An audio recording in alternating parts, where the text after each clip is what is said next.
일본 정부가 추진 중인 후쿠시마 제1원전 부지 탱크에 보관된 오염수의 바다 방류를 두고 일본 내에서조차 비판의 목소리가 높아지고 있습니다. 눈에 띄는 것은 과거 일본이 내렸던 결정들이 대참사를 낳았던 사례들까지 소환되며 일본의 망신을 자초하고 있다는 것인데요. 유력 일간지인 도쿄신문에서는 방사능 오염수 안전대책 완벽히 서 있는가라는 사설에서 일본 정부가 동일본 대지진 당시 폭발 사고를 일으킨 후쿠시마 제1원전 오염수의 해양 방출을 단행할 방침이라며 우려되는 문제점을 지적했습니다. 사실 말이 정화수지 눈 가리고 아웅하는 것과 다를 바 없습니다. 일본 정부가 주장하는 오염수 정화 장비, 다액종 제거 시설로 정화해봤자 방사성 물질인 삼중수소, 트리튬은 제거할 수 없고 다른 물질도 여전히 남아 있습니다. 오염수의 70-80%에는 세슘과 트론튬 등 인체에 치명적인 방사성 물질이 기준치 이상 포함되어 있습니다. 여기에 깨끗한 물 좀 섞어서 바다로 보낸다고 해봤자 정화가 될 리가 없습니다. 깨끗한 물을 섞거나 마나 어차피 바다로 흘러가는 오염수의 방사성 물질은 그대로입니다. 도쿄신문에서는 삼중수소의 경우 다른 일반 원전배수도 포함되어 있고 기준치 이하 농도로 물개에 바다에 방출하는 것이 국제적으로 인정되긴 하지만 총량 규제가 없는 것이 허점이라고 강조했습니다. 그러면서 삼중수소의 방사선은 약하지만 제로는 아니라며 노심용융한 원자력 발전소의 오염수를 장기간 바다에 계속 흘렸을 경우 환경 영향은 미지수다. 노심용융은 원자로가 담긴 압력 용기 안에 온도가 급격히 올라가 중심부인 핵연료봉이 녹아내리는데 이렇게 되면 방사성 물질이 대량으로 방출된다고 경고하고 있습니다. 그러면서 과거 일본이 벌인 환경 대참사 사례로 미나마타병을 거론했는데요. 미나마타병은 수온 중독으로 인해 발생하며 다양한 신경학적 증상과 징후를 특징으로 하는 증후군이며 이와 유사한 공해병을 통칭하는 경우도 있습니다. 문제가 되었던 메틸수은은 신일본 질소 주식회사가 미나미타시에 1908년 화학공장을 처음 설립하며 시작되었습니다. 초기에는 비료를 생산하였으나 아세트 알데히드, 아세트산, 염화비밀, 옥타놀 등의 생산으로 사업을 확장하면서 일본 화학산업의 전국적인 성장에 기여하였습니다. 제2차 세계대전을 전후하여 미나마타 공장은 일본에서 가장 앞서는 생산시설이었습니다. 돈독이 오른 신일본 질소 주식회사는 생산 과정에서 발생한 폐기물들을 공장 폐수를 통해 내보냈고 이는 오염물질을 한껏 머금은 채 그대로 미나마타만으로 흘러가게 되었습니다. 이러한 오염물질들은 당연히 환경에 영향을 끼치게 되었는데요. 그 중에서도 가장 치명적이었던 물질은 수은이었습니다. 이 공장에서는 아세트알데히드를 생산하는 화학반응 과정에 촉매로 수은을 사용했습니다. 이 촉매 사이클의 부작용 중 하나는 소량의 유기수은 화합물, 즉 메틸수은의 생산이 이어졌다는 것인데요. 이 고독성 합성물은 촉매를 바꾼 1951년부터 이 생산 방법이 중지된 1968년까지 미나마타만에 퍼졌습니다. 바다에 수은을 그대로 뿌릴 생각을 했다니 무식함을 넘어 용감해 보이기까지 하는데요. 그 결과 강 입구에 사는 물고기들이 즉사하기 시작했고 그때부터 새로운 미나마타병 희생자들이 다른 마을에서도 나타나기 시작했습니다. 하지만 더 웃긴 것은 공장 측 반응입니다. 신일본 질소 주식회사는 당시 조사를 진행하던 구마모토 대학의 조사팀에 협력하지 않았습니다. 회사는 산업 과정에 대한 정보를 주지 않았고 연구자들에게 공장에서 어떤 생산물을 어떤 방법으로 만드는지에 대해 일절 함구하는 파렴치함을 보였습니다. 참다 못한 해당 공장의 병원장 호소카와 하지메는 1959년 7월 미나마타병에 대한 실험을 수행하기 위해 실험실을 설립했고 공장의 폐수가 첨가된 음식을 건강한 고양이들에게 먹이로 주었습니다. 그 결과 78일 실험 기간 동안 400마리에 달하는 고양이들이 미나마타병의 증상들을 보였고 이 병리적인 실험들은 유기수은 중독의 진단을 확인하였습니다. 하지만 일본 사람들은 일단 결과가 안 좋으면 감추고 보는 사람들입니다.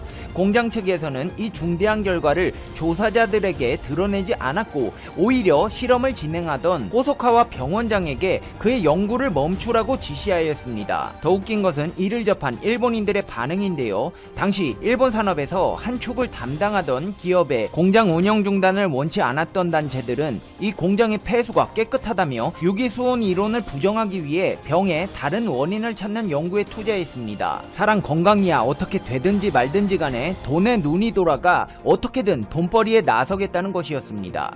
하지만 이를 보다 못한 구마모토 대학 연구팀은 미나마타시를 정기적으로 방문하기 시작했고 세세한 조사를 위하여 환자들을 대학병원에 수용하였습니다. 그러면서 이 끔찍한 질환의 실체가 서서히 드러나기 시작했는데요. 이 질환은 어떠한 이전의 경고도 없이 환자들에게 감각의 상실과 손발의 무감각함을 가져오며 발생하였습니다. 환자들은 작은 물건들을 잡거나 단추를 잠그는 조차 못하게 되었습니다. 그들은 비틀거리지 않고는 걷거나 뛸 수 없게 되었고 그들의 목소리 톤이 바뀌었으며 많은 환자들은 보고 듣는 것과 삼키는 것에 어려움을 호소하였습니다. 그 중에서도 미나마타시에 있는 공장의 병원에서 검사를 받은 5살 소녀의 증상은 의사들에게 충격을 가져다 주었습니다. 걷거나 말하는 것조차 힘들어했고 경련 증상이 끊이질 않았습니다. 이일 후에는 그녀의 여동생도 같은 증상을 보이기 시작했는데 그 소녀의 엄마는 의사들에게 이웃 딸도 같은 증상을 겪고 있다고 알렸습니다. 상황의 심각함을 인지한 의사들은 집집마다 조사를 했는데요. 8명의 환자들이 발견되어 바로 입원했습니다.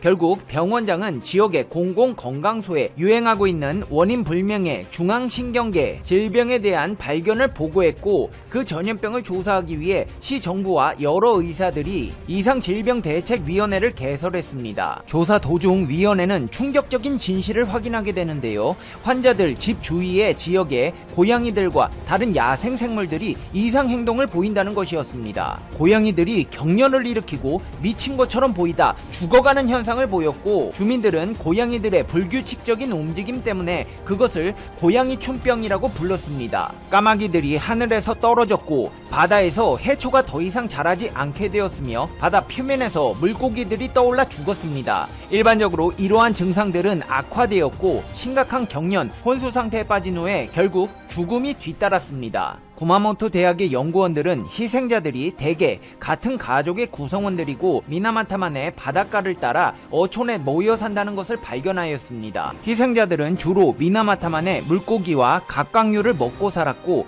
그들이 남긴 찌꺼기를 먹던 고양이들이 그 사람들에게서 발견됐던 것과 비슷한 증상과 함께 죽어갔다는 사실을 파악합니다. 하지만 무식했던 일본인들은 병의 발발이 오염된 물고기와 갑각류가 주요 원인인 식중독의 일종이라고 믿었습니다. 경련에다 말도 못하는 증상을 보이는데 식중독이라는 결론을 내는 것을 보면 일본 사람들이 얼마나 무식했는지를 알 수 있는데요. 결국 자신들의 모자람과 무지함을 인지한 일본에서는 영국의 도움을 요청하게 됩니다. 이때 등장한 사람이 영국의 신경학자 더글라스 맥칼파인입니다. 그는 미나마타 증상들이 유기수온 중독과 닮았다고 생각했고 이후 조사는 수온의 중심이 맞춰졌습니다. 무식한 일본인들과 달랐던 영국 신경학자 더글라스의 주도로 1959년 2월에 미나마타만의 수온 분포가 조사되었는데요. 그 결과는 충격적이었습니다.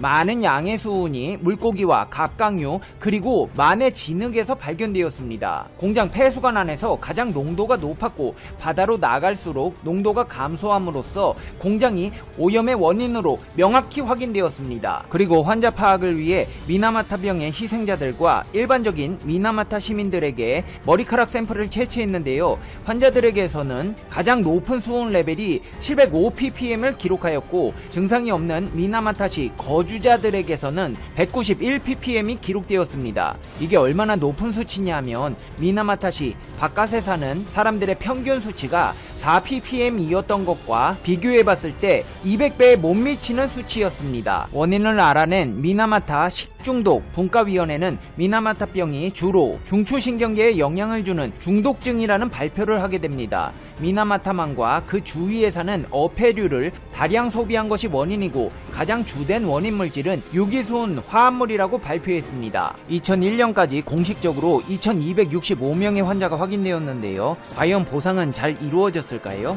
일본은 여러분께서 잘 아시다시피 보상을 제대로 해주는 국가가 아닙니다. 미나마타 바다에는 병이 발생한 후에 어획량이 1953년과 1957년 사이 91% 감소하면서 구마모토 지방당국은 오염된 미나마타면에서 잡힌 물고기의 판매를 부분적으로 금지합니다. 미나마타 공동체는 공장에 대해 항의했고 보상을 강하게 요구하였습니다. 두 입장을 중재하기 위하여 위원회가 미나마타 시장에 의해 소집되었지만 위원회는 회사의 입장에서 부당하게 편성되었습니다. 결국 공동체 측은 시민들의 고통을 끝내기 위하여 일본 정부가 후쿠시마 제1원전에서 발생한 방사능 오염수를 정화 처리해 태평양으로 방류하는 방침을 오는 27일 확정할 전망이다. 마이니치 신문과 도쿄 신문은 17일 일본 정부가 이르면 오는 27일 열리는 후쿠시마 제1원전 폐로 오염수 대책 관계 강요 회의에서 해양 방출을 결정할 방침이라고 전했다. 일본 정부의 해양 방류 방침이 확정되면 원전 운영사인 도쿄전력은 곧바로 방류 설비 설계에 착수하고 원자력규제위원회의 안전성 심사를 거쳐 설비 공사를 진행하게 된다. 이에 따라 본격적인 방류는 2022년 10월쯤 시작될 것으로 예상된다. 도쿄전력은 지난 9월 기준으로 123만 톤 규모로 불어난 오염수를 20에서 30년에 걸쳐 태평양으로 흘려보내 후쿠시마 원전 1에서 4호기 폐로 완료 시점인 2041에서 2051년에 맞춰 방류 작업을 마무리한다는 목표를 세워놓고 있다. 그러나 후쿠시마 지역 어민 등을 중심으로 육상 보관을 계속해야 한다는 일본 내 여론이 강한 데다가 한국, 중국 등 주변국도 방류에 반대하는 상황이어서 향후 방류 추진 과정에서 논란이 이어질 것으로 보인다.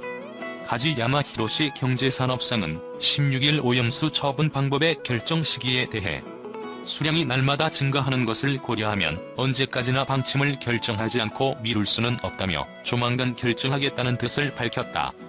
후쿠시마 제1원전에서는 2011년 동일본 대지진 당시 폭발 사고를 일으킨 원자로 내에 용융된 해결료를 식히는 환냉각수에 빗물과 지하수가 유입돼 섞이면서 오염수가 하루 160에서 170톤씩 발생하고 있다. 도쿄전력은 이물을 다핵종 제거 설비라는 창치로 여과해 오염수가 아닌 처리수라는 이름으로 보관하고 있다. 그러나 지난 6월 말 기준으로 알프스 처리수 110만 톤 가운데 제거가 어려운 삼중 수소를 제외한 나머지 방사성 물질의 농도도 방출 기준치의 100에서 2만 배에 달하는 것이 6%에 달했다. 또 10에서 100배인 것이 15%, 5에서 10배 19%, 1에서 5배 34%를 각각 차지하는 등 일본 정부 방출 기준에 충족하는 것은 27% 미만에 그치고 나머지 70% 이상이 방출 기준을 넘는 방사성 물질을 함유한 것으로 나타났다. 이에 따라 일본 정부와 도쿄전력은 알프스로 오염 농도를 법정 기준치 이하로 낮추는 재처리 절차를 거쳐 방류하겠다고 밝히고 있다.